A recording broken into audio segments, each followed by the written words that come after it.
Next, we have our 7:30 appointment with Attorney Ted Cannon and representatives from LCB Senior Living of Norwood. Informational presentation for proposed assisted living facility on land behind the Peak House. Good evening, Mr. Chairman, members of the board. Thank you for the opportunity to come before you tonight. I'm very excited to be able to introduce to you a great possible community partner for the town. LCB Senior Living is on the, right now, the planning stages of seeking approval for an assisted living facility on Main Street behind the Clark Tavern. We're really at a preliminary stage at this point. We have met with some town officials one time to try to just get some general feedback so that the things can be designed based on that feedback, but there's been no formal filing or anything at this point. Prior to doing that, we wanted the opportunity to come before this board to sort of give you an overview of what's it all about, so you can hear it directly from us. Yeah. LCB has been very proactive in reaching out to the neighborhood and you know, bringing them up to speed on what this is all about and details and making them aware of the process. And just a general overview. Once the process begins, we'll need a special permit from the Zoning Board of Appeals. We'll need site plan approval from the Planning Board, and we will need relief from the Conservation Commission just to address, you know, make sure we're all in agreement as to the location of resource areas and how to deal with those. So that will all be part of the process as this goes along. I would like to introduce with us this evening, actually starting closest to me and working right down here in the front row, is Ted Doyle, Director of Corporate Marketing and Public Affairs for LCB Senior Living. Yeah. Lee Bloom, Director of Development, and then from Beals & Thomas, engineering firm, Dan Feeney, who can maybe give a little overview about the project as well. So with that, I'll have Ted Doyle, if it's all right with you, going to give you a little overview about who LCB is. Yeah, good. I'm Ted Doyle of LCB Senior Living. Thank you for your time tonight. I just wanted to tell you a little bit about our company. LCB is a company that goes back about 20 years in its roots. There was a previous company called Newton Senior Living that was based in Newton, as you might expect, that grew to be a very successful, one of the first assisted living companies in the Commonwealth. It was a very successful company that was sold in the mid-2000s, or the first decade of the 2000s. LCB itself was founded by the same principles about 3 years ago. As the market came back around and the need for additional infrastructure became apparent in various towns across the Commonwealth. We do independent, assisted, and memory care living. Our independent living is not an over 55 community or something like that. It's more along the lines of people who are feeling a little insecure in their homes, know they're going to be needing services. It's typically an 80, 85-year-old woman, typically. The assisted living is the classical definition, and our memory care is early stage. They're all housed within the same community.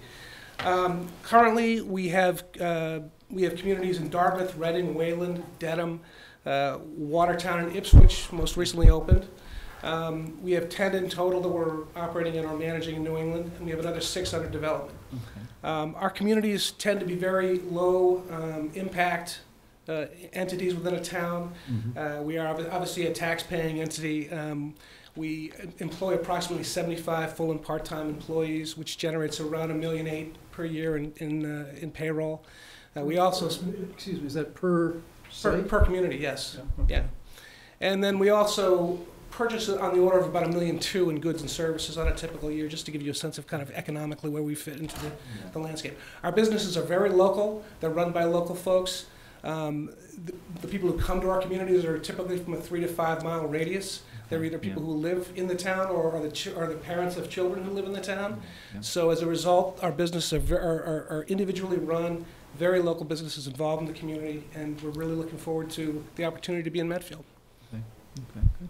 Thank you. I have some pictures of some of our recent projects. Oh, good. Very nice. Good. Great. Lee Bloom, Director of Development with LCB. Ted always takes all the good stuff I don't want to say away from me. So just to ratchet down, get a little more specific, we're very preliminary. We have started our outreach to abutters. As we start to firm things up and make some decisions in terms of the direction we want to go, We want to continue that dialogue, continue to meet with them. We have told the abutters that we will certainly, once we do have a plan, we'll meet with them, and certainly prior to us filing, which we're targeting for somewhere towards the end of March, is what we're targeting. You know, we're gonna need a good 6 weeks for civil plans. Once we finalize some things, we're still in the investigative state. Fortunately, given the sensitivity of the site, I know our engineers have been working on the site since, I believe, 2009. They're very well aware of the issues out there. And again, we know there are issues we have to deal with and design around. We're proposing 74 units here, 54 of which assisted living and 20 memory care.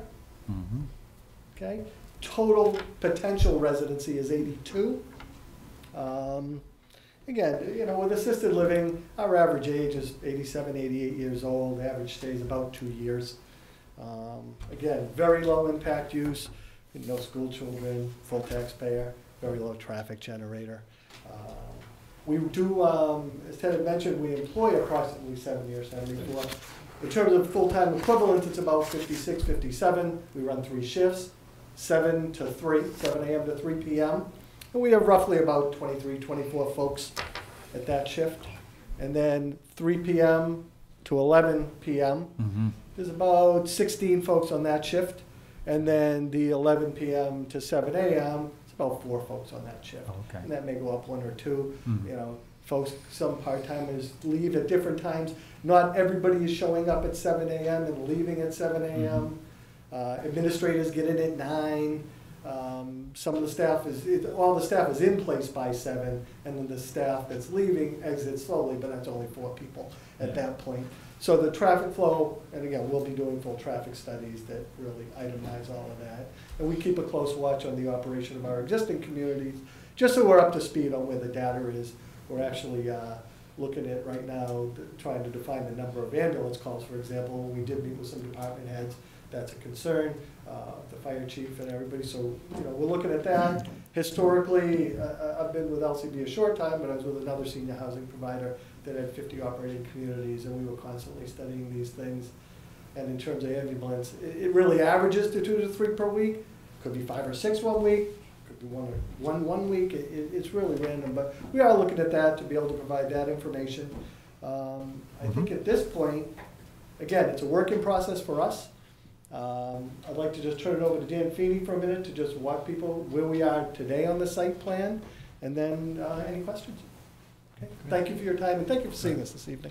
Dan Feeney, I'm a professional engineer at Bales & Thomas. As was referenced earlier, we have had a history with the project dating back to some land planning studies that we did in support of some conservation restrictions for the Brown family for the property out there, which was a larger piece of property. This development's going on a portion of that property, as well as excuse me, the adjacent property to the west, the Yankee parcel. So access will come in towards the western edge of the property into the conceptual plan. And as Lee noted, this is just a conceptual plan at this point. We do have a good information on all the existing conditions out at the site, such as the wetlands. There is a potential vernal pool. We're going to have to identify whether that is a vernal pool. Right now, this site plan does show respecting a 100-foot buffer around that vernal pool, assuming that it is a vernal pool. We're showing approximately 50 parking spaces. That's based on LCB's information from some of their other sites. We are going to have to, as Mr. Cannon said, go through the permitting process with the ZBA, Planning Board, Conservation Commission. From the Commission, it will require an order of conditions for work within jurisdictional buffers. Along the northern part of the property is the Vine Brook, so we have resource areas associated with the Vine Brook. So what you just see here is sort of a conceptual plan. This is what sort of fits on the site in terms of the building being more on the eastern side of the property and the parking being on the western side. Well, if there's any questions on... I just ask one, how do you determine the design? I mean, I'm looking at the different ones you have. You know, Ipswich one looks like, you know, it's more of a housing versus more of an institutional was. You're going, if you do go in, I mean, you're into a very historical residential neighborhood. do you take that into consideration when you do the design of what the buildings look like? Sure, I'll let Lee handle Yeah. that. There is an architect, the architectural team, who's Yeah. going to be working on the project, and so that's sort of outside my realm. And we try and make each building, the architect as well, clearly, tries to make each building a little unique from the other, so it's not a cookie cutter. But they come, they survey the local architecture, and really try and blend in, is really what it comes down to. The Ipswich lent itself, the site and the surrounding homes lent itself to that design, and, you know, the building in Watertown is a little more institutional looking than say, the Victorian or farmhouse style, because of where it is in Watertown Square. So we really try and match to blend in. Our draw is very local. Our residents typically come, you know, 2 to 5 miles. There's a significant need in this area. There is a lack of units in this area for this need.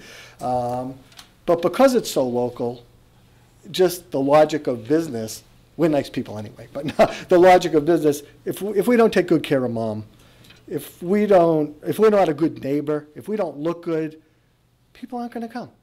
So by nature, you know, we really get entrenched in the communities, work with the senior centers, and try and, you know, do some commingling of programming and things like that.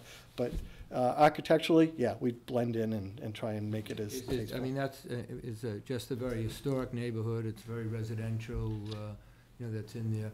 Would you be able to see the project from 109? I believe you will. I mean, our height will be 35 feet. You know, at the end with the landscape plan, you'll see it. It won't be prominent, but you'll see it behind the landscape and whatnot. I believe we haven't done those perspectives yet either, but I suspect you will. I don't think it'll be one of these, oh, wow, look at that, but I do think you'll see it.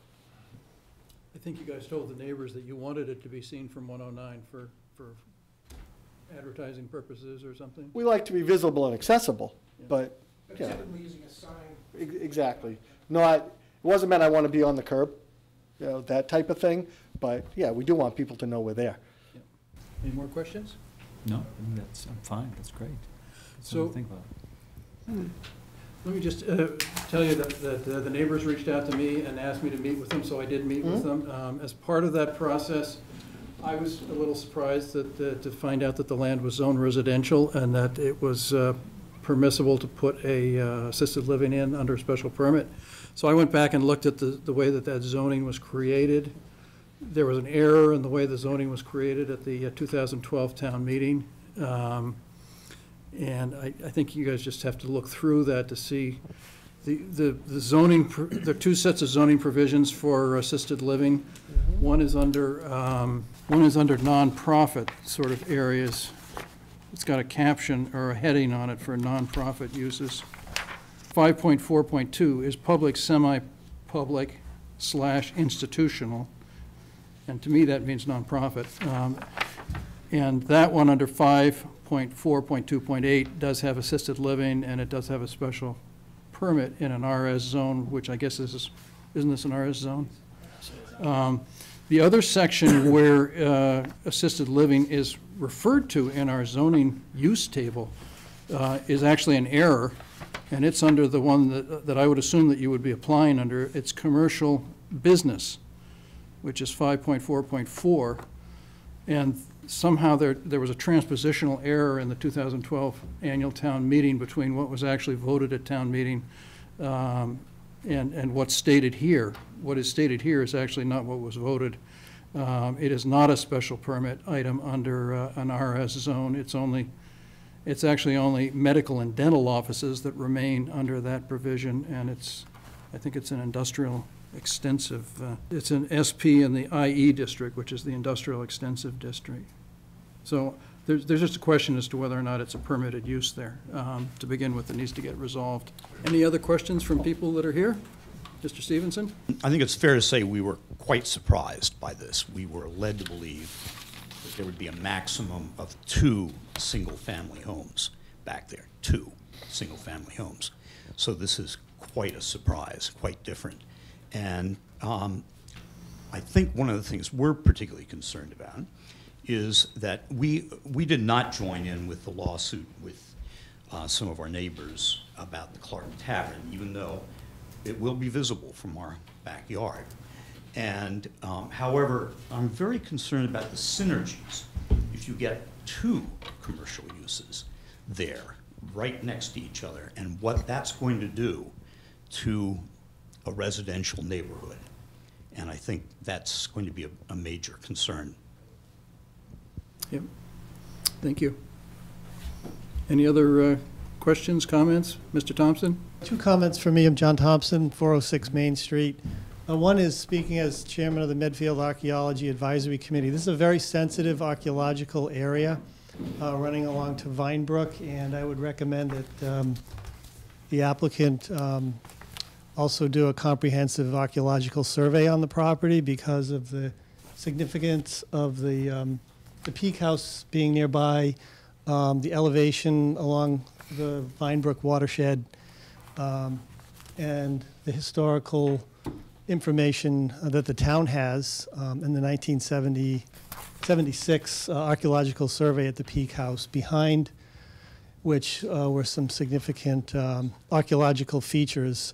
Topographically, it's, to me, from Main Street, a historic viewshed. In other words, you look at the Peak House, and behind that you see a wooded area, and you have to think of it in the context of what's behind it when you look at a historic property.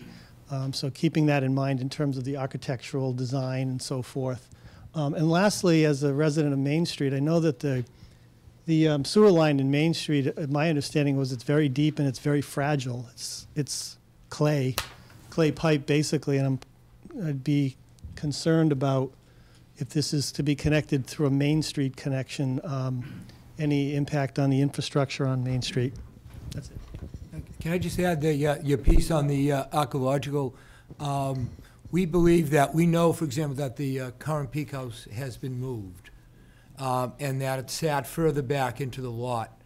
And we know there's a well back there, and there's some speculation with the land as a depression that perhaps that was the site. So back there somewhere is the original foundation of the Peak House. When we had the dig in 1976, unfortunately, the owner, Mrs. Laverty of the Clark Tavern, would not allow us to go on her property to continue that. So you're absolutely correct, and we believe that was the original site, somewhere back behind that well. Mr. Harney? I'm new to this, and I appreciate your presentation tonight, but I've heard three numbers, 77, 75, and 84. Is it 84 that you're aiming at? For the number of units? Yep. 74. 74. That is the right in number. total? Yes. Okay. Was 84 the number of residents then? 82. 82, okay. Yeah, because Thank you. 6 of the units are, I'm sorry, Doubles? 8 of the units are 2 bedrooms. And the type of units, small apartments? They're small. They range from a studio that's probably 300 to 400 square feet. Yeah, about 300 square feet on a studio, about 450 square feet on a 1 bedroom, and probably about 650 square feet on a 2. The community is designed for you not to be in your residence.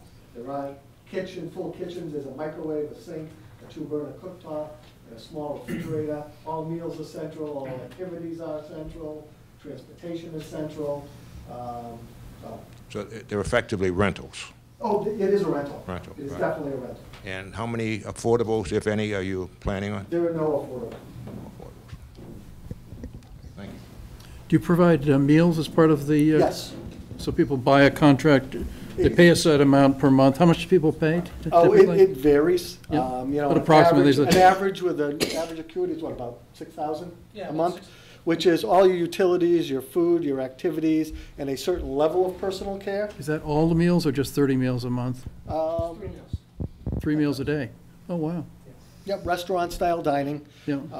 Again, activities and whatnot. As your personal care needs increase, that's when your cost increases. On top of the 1 or 2 daily activities, they'll support you, like medication management or help dressing, things like that. So if it's been the same people that did the Newton Senior Living, can you maybe tell me some of the places that Newton Sure. Senior Living did? Yes. Newton Senior Living developed and/or managed 27 properties at its height throughout New England and down the eastern seaboard. The ones locally that people may know of in Burlington, there's a community right on Mall Road called Longmeadow Place, right across from Leahy Clinic. There's one in Fairhaven. There's one in Newburyport. The one in Fairhaven is called Draper Place. This is going back quite a bit, and I actually wasn't an employee of that company, so. Thank you. But there's one in Newburyport called Merrimack Place. There's one in Andover called Marland Place. So is Newton Senior Living still around? So if I Google that, I'll find it? Well, you probably would find some information on Newton Senior Living because it was a prominent company, but it was sold in 2005. They've got a new name? You know, actually, the company that bought Newton Senior Living is called Atria Senior Living. So any communities around here that are called Atria used to be Newton Senior Living properties. Okay. And the That booklet have, it was limited, yeah. no, not yours, the one we had brought for the department heads. Oh, I'm not sure. I'm not sure. Okay, The principals are local. Our corporate office is in Norwood. We're all, so the company's been local for 20 years, both iterations of the company. And we'd be happy to provide you as much information about our previous properties as you need. In fact, we really welcome people looking into them because we think we have a really good record in the towns that we have been. We build a very nice product. When we come to a town like Medfield, we realize that people are coming from nice homes and expect a certain level of quality and service, and we reflect that in all of our communities. That's the type of property we tend to build. I could drop off some information that really outlines the transition from Newton Group to Yeah. LCB. That'd be good. Yeah. I apologize, I should have thought and brought it. Mr. Massaro? I'm curious about your other, some of your other properties. Are they also zero affordables, or do you have affordables in some of your other properties? One of our properties in Ipswich has an affordable component. Right, I only mention that because the town has a current shortfall in 40B. This will add essentially 8 more units to the shortfall. Because each of your apartments counts as a unit, doesn't it, for our 40B? Well, I'll tell you my knowledge of it, which is certainly not absolute. Thank you. I am 100% confident that the memory care units classify as a group home and do not count against your housing count. And that's 20 people? That's 20 units. 20 units. That would not count. The memory That units. I'm sure of. Okay. The 54, I'm looking into one thing. My prior knowledge and conversations with consultants that worked for municipalities and coordinated with DHCD had said that they count in the denominator, but if you gave them units, they would not count in the numerator. It makes no sense. One of the problems we have as an operator, an owner, is that the bricks and mortar part of it is easy. It's the service component. Essentially, there's no calculation on the affordable side to be able to properly compensate for the service component. I don't know if that's the reason, and again, I hear different things from everybody, and they think on the next census, I was told anyway, that the whole thing would be considered a group home, but the fact is, we're looking into if we didn't have a 2-burner cooktop, would it still count to your housing stock? Oh, I see what you mean. And it's really hard getting answers, but I know Ted's working on that right now. Before we file, we will have that answer. I've worked with probably 6 or 7 communities trying to come up with something, and the majority of communities do not have language relative to assisted living and affordable. I know in Ipswich they adopted a very hybrid formula, which essentially isn't affordable per what we classify a 40B type affordability. Right. It's really a discount to some of the components, and that was done by the town. And I don't know the exact formula. I had seen it once, but didn't follow. Clearly, I'm sure you're aware that anything you could do to make the units not count towards our 40B, we would greatly appreciate. Yeah, and unfortunately, the converse is not true. That when you have the units, they don't count on the positive for you either, according to the research. Yeah, the numerator, they don't. Yeah. But we're going to confirm all that, because again, I don't want to That's been misdirect. that has been found by other communities in the past. Right. Yeah. Oh, no, I just most recently dealt with Lincoln, who hired a consultant, the same consultant that Westwood used for University Station, this Judy Barrett, and spent a lot of time with her. Right, and that's where I got this information directly, who spent exhausted time studying this. And what was it, that it counts in the denominator? It counts to your count, but if we supply units, you don't get credit for Right, them. exactly, yeah, for the, If I said, okay, I'm gonna give you the 6 affordable units in the assisted living building, they wouldn't credit you. Oh, okay. DHCD All would right, not so it's a credit you. lose-lose for us, Well, in our 40B and it- counts, and yeah. It's very confusing at DHCD because there's a big lack of clarity to this. And it's even worse, because if you think about it, every affordable has about at least a 5-to-1 market rate unit requirement. So if those 77 units count, or 54 of the units count or whatever, then we're stuck with 5. We're talking about 25 affordables somewhere else. Market rate units, a total of 5 plus 5 times 5, essentially, to make up for it. So it's as far as the town's position on 40B goes, it could have quite an impact. So I'll just share with you that one of the things that I've done in my lifetime was, I was on the Board of Trustees at LaSalle College, and I was asked to serve on their LaSalle Village Board. And so I was there to build LaSalle Village, so I've seen sort of a different type of housing. At the time. Pardon? I was at Care Matrix at the time. Oh, you were? Yeah. Oh, thank you for being our developer, yeah. Care Matrix is our developer, and then when you guys were going belly up, we bought you out. So It was a nice project. it is a very nice project. Well, any further questions? You just mentioned that there would be a request for some conservation relief. Can you explain a little more what that entails? I don't think we're expecting conservation relief. We may have to file a notice of intent because we have to work in a buffer area or something else. Yeah, we'll need a permit from the Conservation Commission. We'll file a notice of intent, and, they'll need to issue an order of conditions for work within their jurisdiction. There will be work within buffer zone on the property. How does there was a conservation restriction that was put on the property, I gather. How does this relate to the conservation restriction? Everything's been mapped out in terms of the restrictions related to the conservation restrictions, the vernal pool. Oh, okay. And everything else. So that whatever you build wouldn't be part of the... Like, for example, on a wetland, there's 50-foot no touch, then 50-foot with a notice of intent, you can do minor things in there. That's what Dan was referring to. Yeah, But I guess that's just the Concom regulations. I'm referring to the actual conservation restriction. I thought there was a restriction of just 2 houses or something that could be put there under the conservation restriction. There's areas where no development can go. That's the land that was placed within the conservation restriction area. So this development is outside of that conservation restriction area. Is that the green area we see there? No, the green is just what's remaining in a wooded state, but